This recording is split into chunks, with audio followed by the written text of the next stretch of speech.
మీరే ఫేస్ అవుతున్నారు. నేను ఆల్రెడీ చెప్పాను, మీరు మధ్యలో ఇంటరప్ట్ అవ్వడం ఇంటరప్ట్ కాకుండా ఉండడం నేర్చుకోండి. నేర్చుకోలేదు కాబట్టి మీరు ఫస్ట్ ఆఫ్ ఆల్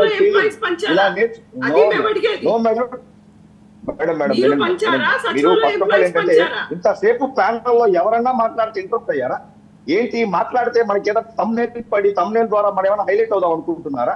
ఇలాంటిది కాదు మేడం. ప్రజలు హైలైట్ కావాలా, ప్రజల సమస్యలు హైలైట్ కావాలా, దాని పరిష్కార మార్గాలు హైలైట్ కావాలా, కానీ మధ్యలో మీరు ఇచ్చే స్టేట్మెంట్ల వల్ల ఒక తమ్నేల్ వేసుకుని హైలైట్ అయిపోదామంటే కుదరదు. అసలు ఇప్పుడు ఇంతసేపు ప్యానల్ ఎవరు డిస్కస్ చేశారు?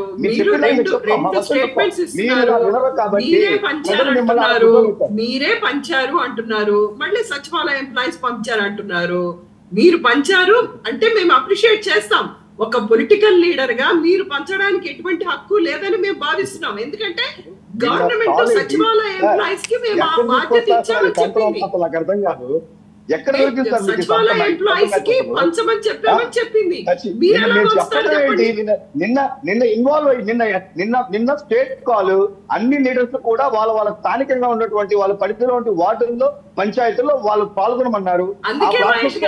అందుకే కమిషన్లు తీసుకొని మీరు పెన్షన్లు ఇస్తారు. మీరు జన్మభూమి కమిటీలకి మీరు డబ్బులు చెప్తాను, కమిషన్లు తీసుకొని లేకపోతే దొంగతనంగా మీరు పెన్షన్లు నొక్కేసే కార్యక్రమం మొదలు పెట్టారు. మీరు కమిషన్లు తీసుకొని 7,000 రూపాయలు మీరు పెన్షన్ అయితే అందులో 500 రూపాయలు ఎలా నొక్కేశారో. సుజాత గారు ఆయన్ని మాట్లాడియండి ముందర ఆయన మాట్లాడియండి. సార్ ఒక నిమిషం సార్, ఎక్కడ మీకు బ్యాచ్ లేకపోతే నేను అదేం సినిమా సార్, మన పుష్ప సినిమాలో యారు దొరికిన సంత అంటారు సార్. నాకు తెలిసి మీకు ఇలా ఎక్కడ తీసుకొస్తారో మాకు అర్థం కాదు సార్. ఒకే రోజు పెన్షన్ నిన్ను సచివాలయం అంటే ఒక్క నిమిషం సార్, మీరు సచివాలయ ఎంప్లాయీస్ ని ఓన్ చేసుకొని వస్తారు ప్రతిసారి. అది మీ సచివాలయ ఎంప్లాయీస్ ని మీరు ఓన్ చేసుకొని వస్తారు. ఈసారి మీరు ఇప్పుడు ఏమంటున్నారు, 100 రూపాయలు కమిషన్ తీసేస్తున్నట్ట సార్. పనికి రాని మాటలు, పనికి రాని స్టేట్మెంట్లు, 100 రూపాయల కాడ ఇలాంటి పిచ్చి మొన్నటికి మొన్న ఏమన్నారు, ఈ రోజు ఇచ్చారు సార్. 7,000 రూపాయలు పెన్షన్ అయితే అందులో 500 మీరు కమిషన్ తీసుకున్నారని మీరు 500 కమిషన్ తీసుకుంటే మేడం ఈ రోజు చెప్తాను చూడండి, 500 కమిషన్ తీసుకున్నా, లేకపోతే మేము డబ్బులు దొబ్బేసినా, లేకపోతే ఎవడేం చేసినా గానీ ఈసారి మాకు వచ్చిన 124లో మీకు వచ్చిన 11 కూడా కాకుండా ఒక సీట్ మేము పరిమితం అవుతాం. నేను ధైర్యంగా చెప్తున్నాను. మేము అంతేగాని మీ లాగా వెనకేసుకొచ్చే పరిస్థితి మాత్రం ఉండదు. మీరు మాట్లాడండి మహేష్ గారు. ఓకే, మీరు మాట్లాడండి మహేష్ గారు, మీరు మాట్లాడండి. నిన్న ఆల్మోస్ట్ 90 ఎందుకు ఇస్తానంటే వాలంటీర్స్ వ్యవస్థ ద్వారా ఏదో ఆంధ్ర రాష్ట్రంలో ఉలబడి ఏదో జరిగిపోయినట్టు. ఇంతకు ముందు ఓన్లీ ఎంఆర్ఓ ఆఫీసులు, తహసీల్దార్ ఆఫీసులు, ఎంపీడీ ఆఫీసులు మాత్రమే ఉన్నాయి సార్. అప్పటికి కూడా ఇదే జనాభానే ఉన్నారు.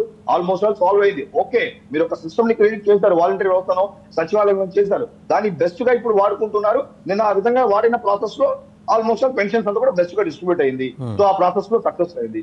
ఇంకా మీరు తీసుకున్నట్లయితే ఏదైతే రేవంత్ రెడ్డి గారు ఇష్యూ తీసుకొచ్చారో డెఫినెట్లీ ఆ ఫ్రెండ్లీ ఎన్విరాన్మెంట్ వాళ్ళిద్దరి మధ్య ఉంది.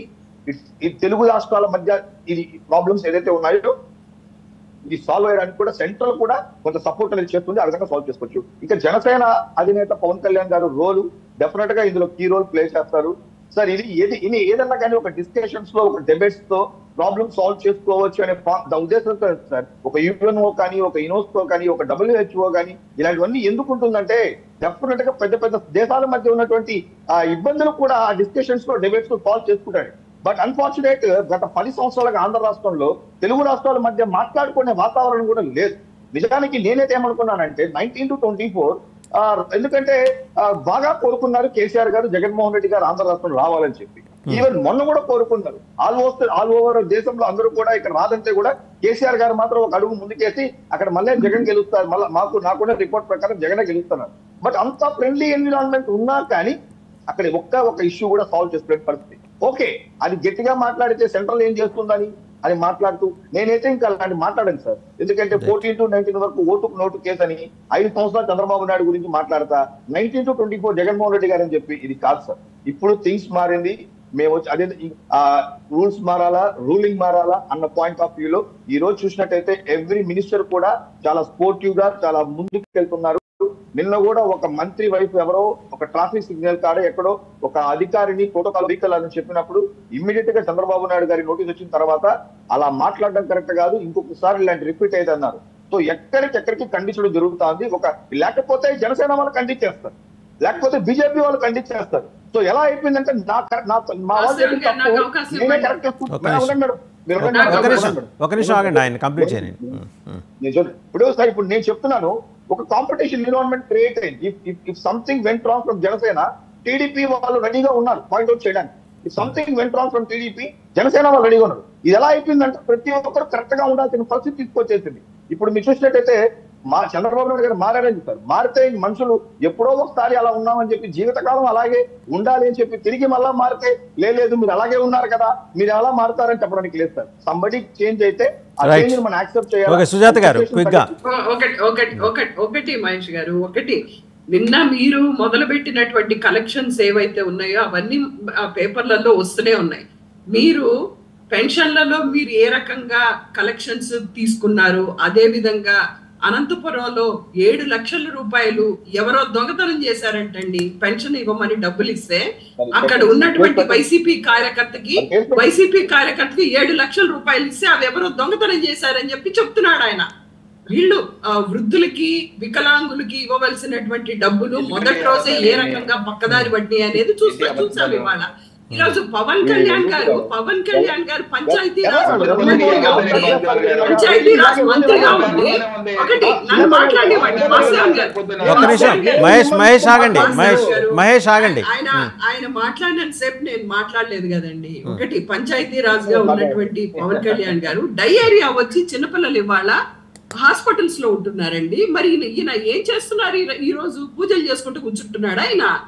ఈయన డయేరియా వచ్చి జనాలకి వాటర్ పొల్యూట్ అయ్యి హాస్పిటల్స్ లో పడుతున్నారు చిన్నపిల్లలు. ఏం చేస్తున్నాడు ఆయన? అంతకుముందు 3 నెలల నుంచి ఉందండి డయేరియా. మీరేం చేశారండి? అలా కాదు కాదండి, వాళ్ళు వచ్చి 15 రోజులైంది.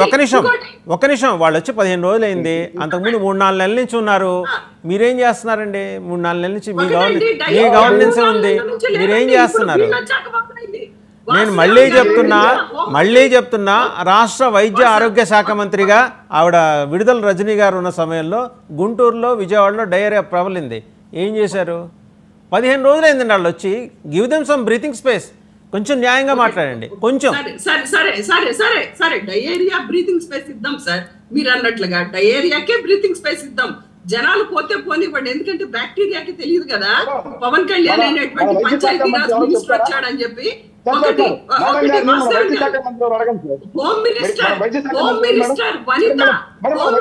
వనిత ఇలాకాలో ఆవిడ కాన్స్టిట్యున్సీలో పాయింట్రావుపేటలో ఒక మహిళని వివస్త్రాలు చేసి ఏ రకంగా కొట్టారో చూసాం.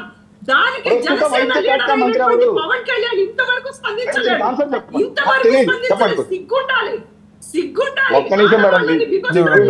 బ్లైటెంట్ ఎలిగేషన్స్ చేయమాకండి మీరు. సుజాత గారు బ్లైటెంట్ గా మాట్లాడమాకండి అట్లా.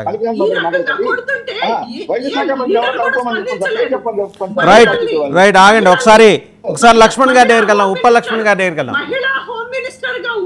రైట్ చూద్దాం. వాళ్ళకి కొంత సమయం ఇవ్వండి. మీరు ఆవిడ